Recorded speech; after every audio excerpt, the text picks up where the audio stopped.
Hello students, welcome to biology classes. हम लोगों का एनाटॉमी ऑफ फ्लावरिंग प्लांट काफी हो गया था, थोड़ा सा हमारा सेकेंडरी ग्रोथ बची हुई है। तो देखिए अब हम बात करते हैं सेकेंडरी ग्रोथ की। तो प्लांट्स में सेकेंडरी ग्रोथ किसके वजह से होती है? Due to lateral meristem. मैंने आपको बताया था there are 3 types of meristem. Apical meristem जो रूट और शूट के एपेक्स में प्रेजेंट होता है, इंटरकैलरी मेरिस्टम जो ऑर्गन्स के बेस पे प्रेजेंट होता है जहां से लीव्स निकल रही हैं, ठीक है, या पेटियोल जैसे है। और third is lateral meristem which is, जिसको हमने क्या कहा, जो वाइडनिंग का काम करता है, increase the girth and diameter of the plant. तो secondary growth in plants due to two type of meristem. The first is lateral meristem which is also known as vascular cambium. इसी को हम vascular cambium भी कहेंगे, ठीक है। vascular cambium मतलब a cambium which is present between xylem and phloem. xylem मैंने आपको क्या बताया था, अंदर का जो wood part है इस xylem और जो bark part है इस phloem, ठीक है, जो बाहर का bark part है इस phloem. The next is cork cambium. तो आपको ये चीज याद रखनी है कि दो जो चीजें हैं जो क्या करती है, सेकेंडरी ग्रोथ यानी चौड़ाई को भी बढ़ाने का काम करती है और लेटर प्लांट की लाइफ में काम करती हैं, अर्ली पहले ही काम नहीं करती हैं। तो वो क्या है? Lateral meristem which is known as vascular cambium and the second is cork cambium which is जो क्या करेगा, ग्रोथ को बढ़ाने का काम करेगा। अब यहाँ हम बात करते हैं कि ठीक है, इन दोनों चीजों की वजह से तो क्या होता है, प्लांट में सेकेंडरी ग्रोथ होगी। तो यहाँ सबसे पहले मैं वास्कुलर कैम्बियम की बात करती हूँ, यानी first vascular cambium.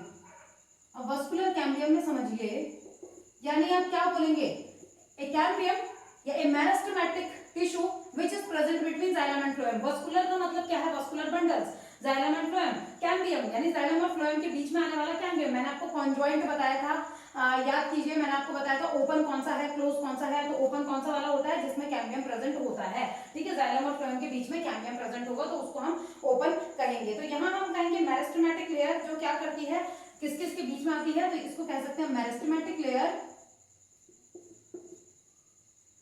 Cut off tissues, cut off vascular tissues. Vascular tissues क्या हो गए?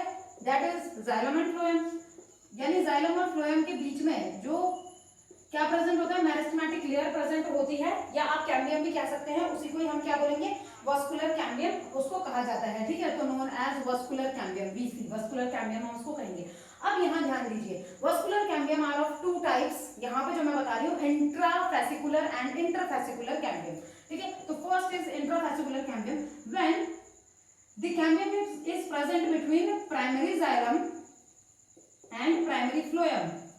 प्राइमरी जाइलम और प्राइमरी फ्लोएम के बीच में जब कैम्बियम प्रेजेंट है तो ये क्या करेगा, is known as intrafascicular cambium. Intrafascicular cambium पहला, ठीक है। मतलब प्राइमरी जाइलम और प्राइमरी फ्लोएम मैंने आपको कुछ बताया था, प्रोटोजाइलम प्रोटोफ्लोएम आपको बताया था, यानी जाइलम और फ्लोएम विच इज प्रेजेंट या which occur in the early stage of the plant life is known as क्या हो गया, प्राइमरी जाइलम और प्राइमरी फ्लोएम हो गया, या प्रोटोजाइलम और प्रोटोफ्लोएम हो गया, ठीक है। तो अगर मतलब पहले से ही जब प्राइमरी जाइलम और प्राइमरी फ्लोएम है, सेकेंडरी नहीं आया है, और इनके बीच में अगर कैम्बियम आके इसकी ग्रोथ को, इसके विड्थ को या इसके डायमीटर को बढ़ाने का काम कर रहा है, तो known as that type of cambium is known as intrafascicular cambium. इसमें बच्चे कंफ्यूज होते हैं, आपको कंफ्यूज नहीं होना है, ठीक है। The second is interfascicular cambium. तो व्हाट इज इंटरफेसिकुलर कैम्बियम?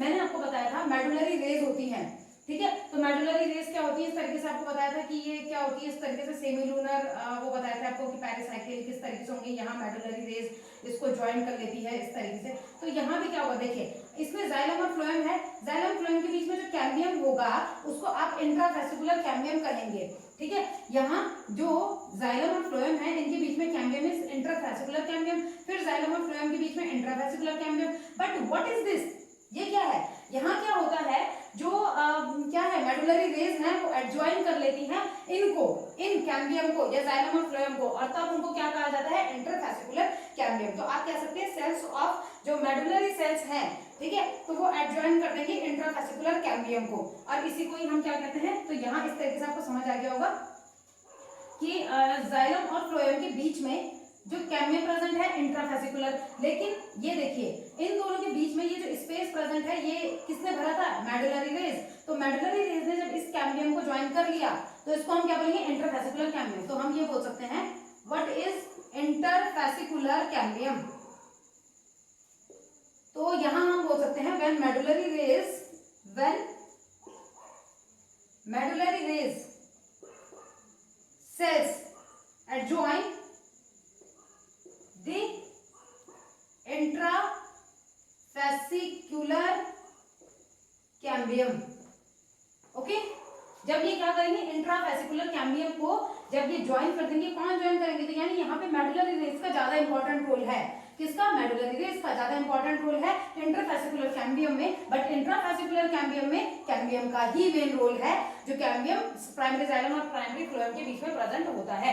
तो यानी यहाँ कैम्बियम आ गया। अगेन यहाँ ये जो है मेडुलरी रेस, इन्होंने भी क्या किया, कैम्बियल रिंग के साथ इन्होंने अटैचमेंट शो कर दिया, एडजॉइनिंग शो कर दिया, एडजॉइनिंग नेचर शो कर दिया। इसकी वजह से हम क्या कह रहे हैं, अब जो ग्रोथ है, ये जो चौड़ाई है प्लांट की, वो पूरी तरीके से इवन तरीके से बढ़ेगी। ठीक है, अब वो अनइवन तरीके से नहीं बढ़ेगी, वो इवन तरीके से बढ़ने लगेगी। तो ये होगा। ठीक है, इसका आप स्क्रीनशॉट ले लीजिए। एक चीज आपने खुद से लिखनी है कि इनकी वजह से इंट्राफेसिकुलर कैम्बियम और इंटरफेसिकुलर कैम्बियम के वजह से क्या होता है, तो यहाँ पे कैम्बियल रिंग की फॉर्मेशन होती है। तो ये जो टॉपिक मैंने आपको बताया, इसमें अगर हम बात करते हैं फॉर्मेशन ऑफ कैम्बियल रिंग, तो यहाँ इसका जो यहाँ से जो ये दोनों जो टॉपिक हैं, किसके अंदर आते हैं, फॉर्मेशन ऑफ कैम्बियल रिंग। तो कैम्बियम रिंग या कैम्बियल रिंग कैसे बनती है, तो वो इन दोनों की वजह से बनती है, intrafascicular cambium and interfascicular cambium. तो ये हो गया होगा, इसका आप स्क्रीनशॉट ले लीजिए इतने का। नेक्स्ट उसके बाद बात करेंगे एक्टिविटी ऑफ कैम्बियल रिंग। ठीक है, अब एक्टिविटी की बात करते हैं कि कैम्बियल रिंग जो है वो किस तरीके से अपनी एक्टिविटी दिखाती है। एक्टिविटी ऑफ कैम्बियल रिंग मैं आपको बहुत शॉर्ट तरीका बताऊंगी और याद जल्दी हो जाएगा। ठीक है, तरीका ऐसा बताऊंगी जो शॉर्ट होगा लेकिन आपको याद जल्दी होने वाला है। तो यहां हम बात करते हैं सबसे पहले कि कैम्बियल रिंग एक्टिव होती है। कैम्बियल रिंग एक्टिव, जब ये एक्टिव होती है तो कट ऑफ इनटू दो चीजों में टूटेगा ये। देखिए, प्राइमरी जाइलम और प्राइमरी फ्लोएम था, लेकिन अब यहाँ तो मैं सेकेंडरी ग्रोथ के अंदर बात कर रही हूँ ना। आज हम जो भी पढ़ने वाले हैं वो सेकेंडरी ग्रोथ है। तो सेकेंडरी ग्रोथ में यानी अब ये सेकेंडरी ग्रोथ बढ़ाएगा, तो प्राइमरी जाइलम से ये सेकेंडरी जाइलम बना देगा, प्राइमरी फ्लोएम से ये सेकेंडरी फ्लोएम बना देगा।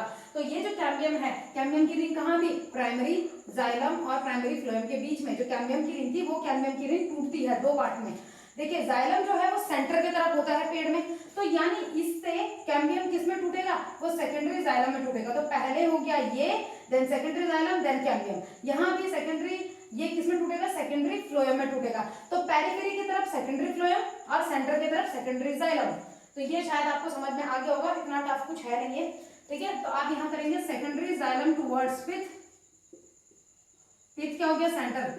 पिथ या सेंटर भी आप कर सकते हैं, टुवर्ड्स सेंटर। क्यों, क्योंकि प्राइमरी जाइलम भी तो सेंटर में था। यहां ध्यान दीजिए, देखिए पेड़ में ये हो गया जाइलम और ये हो गया फ्लोएम, यानी किनारे की बार्क जो है। अब मैं कह रही हूं इन दोनों के बीच में अगर कैम्बियम आता है, ठीक है, इन दोनों के बीच में कैम्बियम आया और कैम्बियम ने, ये क्या था, ये था प्राइमरी जाइलम और ये था प्राइमरी फ्लोएम। जब कैम्बियम आया तो कैम्बियम दो और पार्ट में टूटेगा। वो दो पार्ट क्या होंगे, तो यहाँ कैम्बियम रह जाएगा, वो यहाँ से सेकेंडरी जाइलम बनाएगा और इधर से सेकेंडरी फ्लोएम बनाएगा। तो cambium secondary phloem primary phloem, cambium secondary xylem primary xylem, इस तरीके से। इधर से भी ऐसा ही होगा। तो यानी हम बोल रहे हैं जो चीज सेंटर की तरफ है, ये सेंटर की तरफ है, ये क्या है, सेकेंडरी जाइलम, और पेरिफेरी की तरफ क्या है, सेकेंडरी फ्लोएम। तो आप बोलेंगे सेकेंडरी फ्लोएम ही बना दिया, दो पार्टों में डिवाइड हुआ, सेकेंडरी फ्लोएम टुवर्ड्स पेरिफेरी।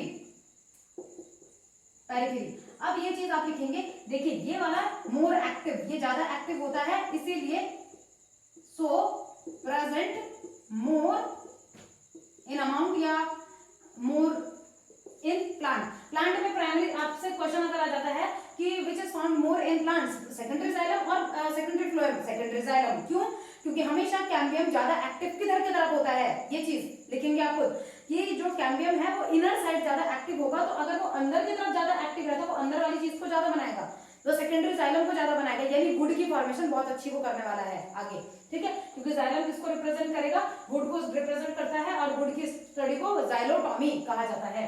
ठीक है, तो आई थिंक इतना आपको क्लियर हो गया। ये चीज आप खुद लिखेंगे कि ये ज्यादा एक्टिव है तो ज्यादा अमाउंट में पाया जाता है प्राइमरी, वो जो कैम्बियम है वो इनर साइड की तरफ क्या होता है, ज्यादा एक्टिव होता है। अब यहाँ हम बात करते हैं क्या होता है, जब ये अंदर की चीज बढ़ती है ज्यादा, वुड वाला पार्ट, तो वो बार्क को धीरे धीरे क्रश करना शुरू कर देता है। तो यहाँ इसके बाद क्या होता है, primary and secondary phloem starts crushing down. ठीक है, क्रशिंग डाउन या क्रश्ड डाउन, ये क्रश होना शुरू हो जाता है, ये टूटना शुरू हो जाता है। तो अब प्राइमरी और सेकेंडरी फ्लोएम को हम छोड़ देते हैं, ठीक है, ये क्रश होना शुरू हो जाता है। लेकिन अभी मैंने एक और बात नहीं की, अभी मैंने बात नहीं की कि मेडुलरी रेस क्या करेंगी। ठीक है, ये तो हमने जाइलम की बात कर ली, लेकिन वही जो मैंने आपको इस तरीके से बताया था कि यहाँ xylem phloem, but medullary race का क्या होगा।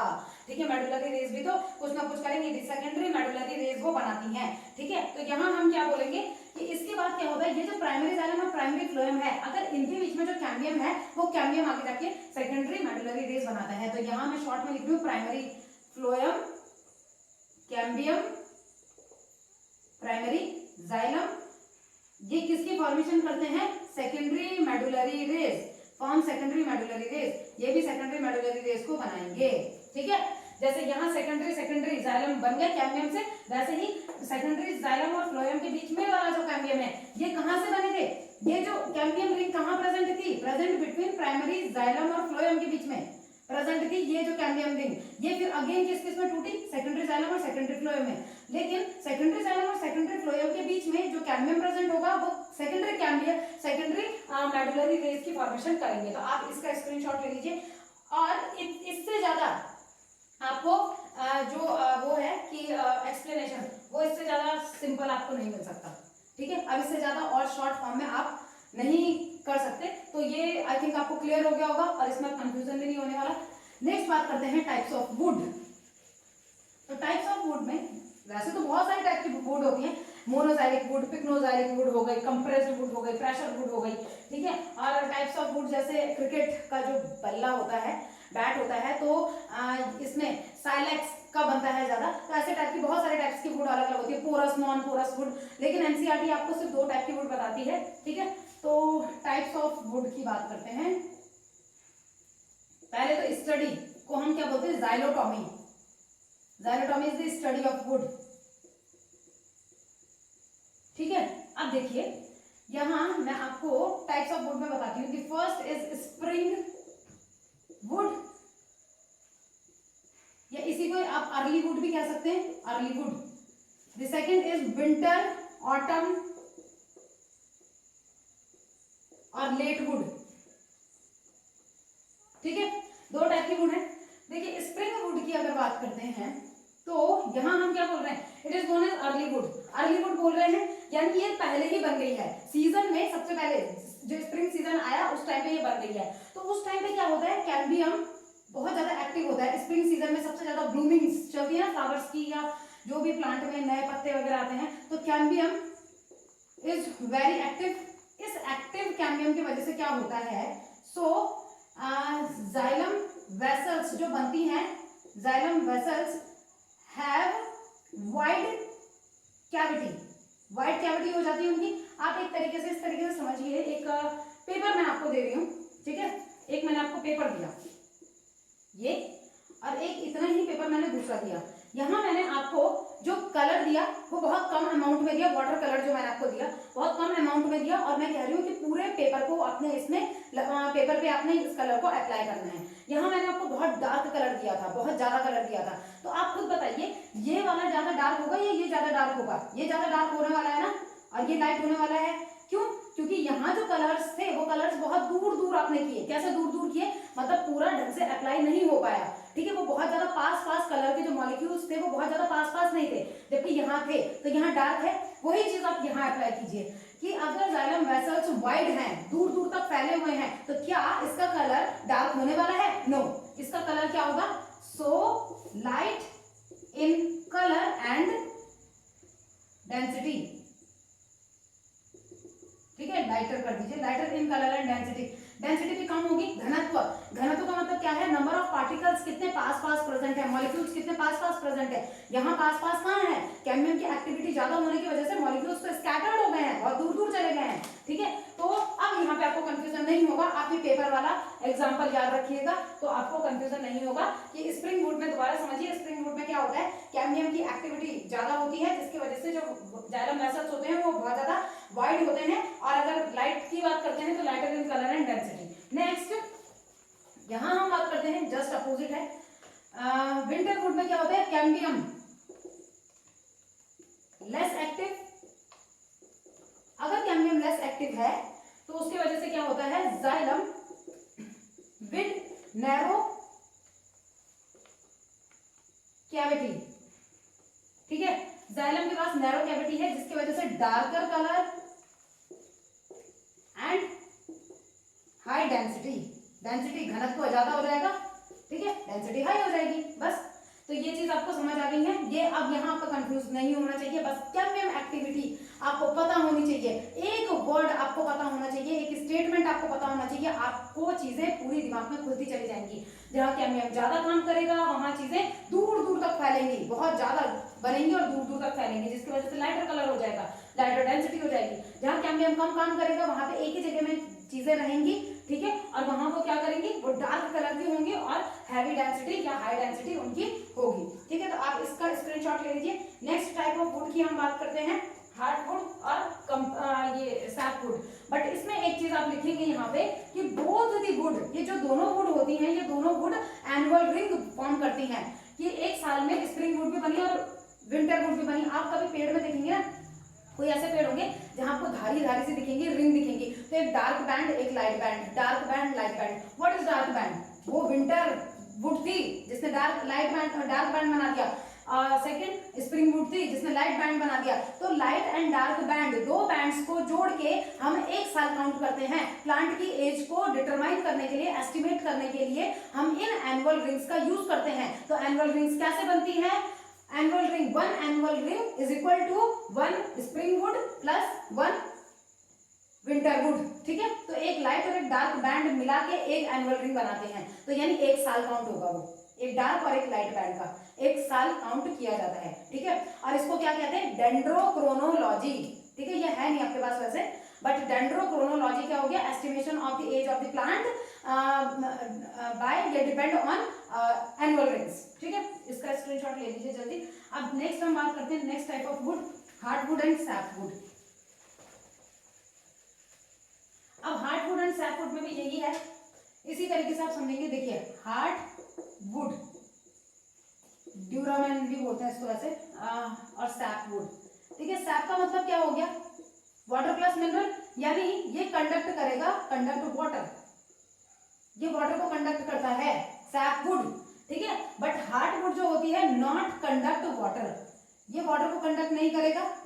दूसरा, कंटेन टैनिन्स, रेजिन्स और ऑयल्स, ये चीजें इसमें होती हैं।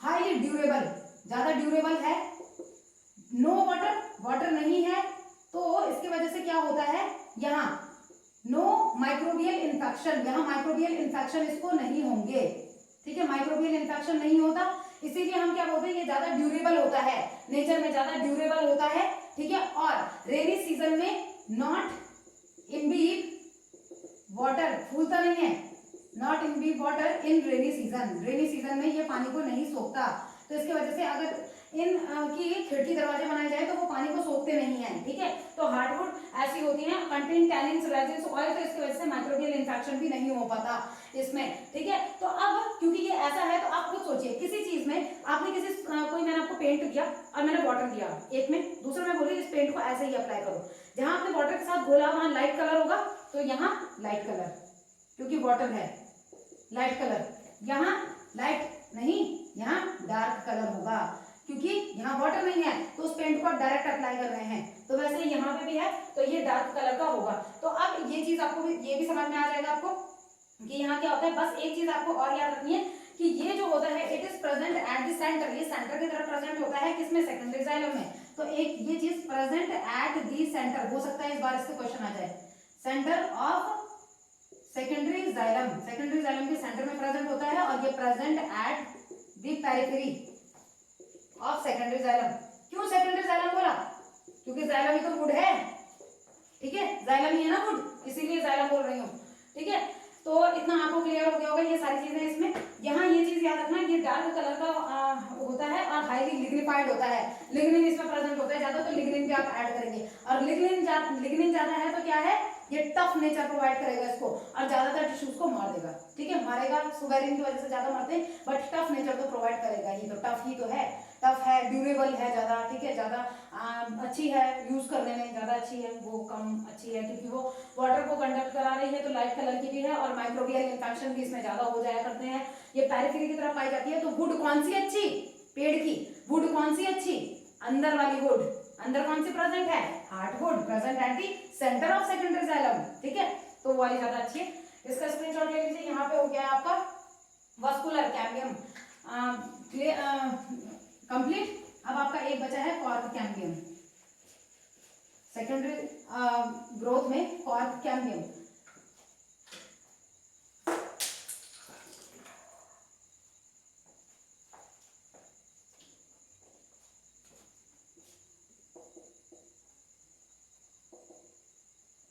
कॉर्क कैम्बियम, कॉर्क कैम्बियम का भी मैं सिंपल सा बताऊंगी आपको कि कॉर्क कैम्बियम को याद करने के लिए आपको किस तरीके से याद करना है, ये समझिए। कॉर्क कैम्बियम को हम फेलोजन कहते हैं, कॉर्क कैम्बियम को फेलोजन कहा जाता है। अब ये जो फेलोजन है, इस फेलोजन को आप तोड़ेंगे दो हिस्सों में, अंदर और बाहर, ठीक है। ये जो कॉर्क कैम्बियम है, कौन सा कैम्बियम, देखिए वास्कुलर कैम्बियम को नहीं तोड़ा क्या हमने, तोड़ा तो है उसको भी, उसको हमने सेकेंडरी जाइलम और सेकेंडरी फ्लोएम में तोड़ा, तो यहाँ भी तोड़ लेते हैं। यहाँ फ्लोएम है तो अब इस फ्लोएम को तोड़ेंगे हम। तो यहाँ हम क्या कह रहे हैं, ये कट होता है तो सबसे पहले तो इसमें क्या करना है, आउटर में तो कॉर्क बनाता है ये, तो कॉर्क कैम्बियम या फेलोजन कट ऑफ इधर आउटर सेल और इधर इनर, ये इनर साइड लिख देते हैं, आउटर साइड, आउटर साइड ये बनाता है कॉर्क, ठीक है। कॉर्क जो आपने पढ़ा भी है कि क्या हुआ था, जो ये थे सबसे पहले जब सेल की स्टडी हुई थी तो रॉबर्ट हुक ने क्या किया था, कॉर्क की ही स्टडी की थी और लिविंग टिश्यू, डेड टिश्यू जो था प्लांट का, उसके बाद फिर एंटोनी वॉन लुएनोखाए उन्होंने क्या किया, उन्होंने लिविंग टिश्यू की स्टडी की थी। तो कॉर्क वही वाला ये कॉर्क है, ठीक है। तो इसको ही हम क्या कहते हैं, इसको हम फीलम कहते हैं, कॉर्क को दूसरा नाम आप फीलम कह सकते हैं, फीलम, ठीक है। तो ये याद रखिएगा कि कॉर्क कैम्बियम को हम फेलोजन कहते हैं, कॉर्क को हम फीलम कहते हैं और अंदर के तरफ जो होता है उसको हम सेकेंडरी कॉर्क या फेलोडर्म कहते हैं। तो ये सिर्फ कॉर्क है, यानी प्राइमरी कॉर्क होगा ये, या सिर्फ कॉर्क, सेकेंडरी कॉर्क या इसी को ही फेलोडर्म कहते हैं। अब मैंने तीन टर्म यूज किए, मैंने फेलोजन यूज किया, मैंने फीलम यूज किया, मैंने फिलोडर्म यूज किया, इन तीनों को मिला के पेरिडर्म, ठीक है। क्वेश्चन कहीं से भी आए आप कर सकते हैं। कॉर्क कैम्बियम है, दो पार्ट में टूटता है, आउटर साइड की तरफ तो सिर्फ कॉर्क बनाएगा जिसको फीलम कहते हैं, अंदर की तरफ सेकेंडरी कॉर्क बनाएगा जिसको फिलोडर्म कहते हैं। और जब फेलोजन, फेलम और फेलोडर्म तीनों को मिला दिया जाए तो आप उसको पेरिडर्म कहेंगे, ठीक है। अब हम यहाँ बात करते हैं बार्क की।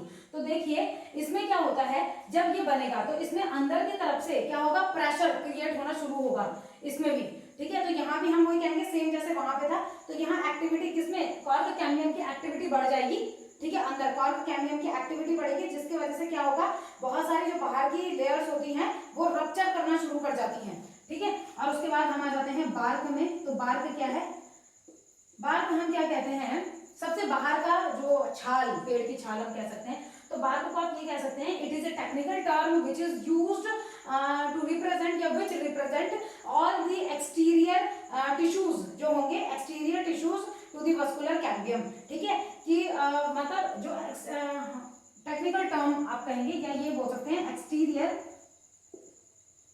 टू द वास्कुलर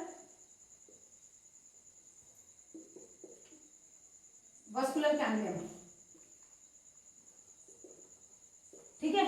तो मतलब बाहर वाला हिस्सा जो है ये भी दो टाइप का होगा, इसमें भी हम कौन कौन से दो टाइप का होगा, एक अर्ली बार्क और एक लेट बार्क। बस मैं सिंपल बता रही हूँ, अर्ली बार्क का खुद लिखेंगे, अर्ली और सॉफ्ट बार्क जो पहले बन गई सीजन में, ठीक है। और दूसरा लेट एंड हार्ड बार्क, तो तो ये क्या होगा, ये लेट बनती है सीजन में, लेट बनेगी, पहले नहीं बनती है, बाद में बनेगी, ठीक है। तो ये तो हो गया बार्क। अब हम यहाँ बात करते हैं कि बार्क में ही क्या होगा, ये क्या करेंगे इसके बाद नेक्स्ट कि कुछ कुछ रीजन में क्या होता है, इसी में ही कहीं कहीं पे लेंटिकल्स पाए जाते हैं। जैसे स्टेम में आपने सुना होगा लेंटिकल्स।